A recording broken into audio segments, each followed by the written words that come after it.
ભક્તિ કેમ કરવી જોઈએ ને એ તો ગઈકાલના વિડીયોમાં તમે જોયું જ હશે.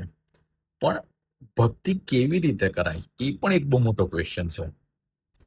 કળિયુગના ટાઈમમાં તમે જુઓ ને તો બધી જ વસ્તુ બાર્ટર સિસ્ટમ પર આવી ગઈ છે કે મેં તારા માટે આ કર્યું ને તું મારા માટે આ કર.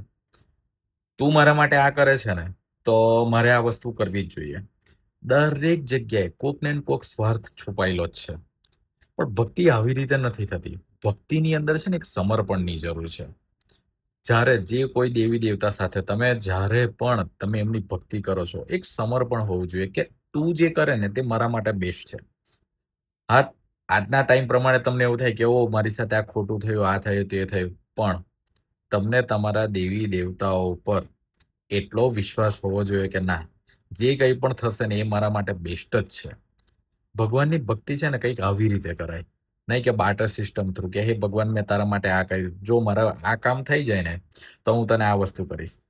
એટલા માટે જુઓ દુનિયાની અંદર જે એક્ઝામ્પલ સેટ થયા છે ને મીરાબાઈ, કૃષ્ણ ભગવાન, નરસિંહ મહેતા અને આપણા બધાના ફેવરેટ શ્રી રામ ભક્ત હનુમાનજી, આ બધા સર્વશ્રેષ્ઠ એક્ઝામ્પલ છે ભક્તિ યોગના. ઓમ નમો નારાયણ.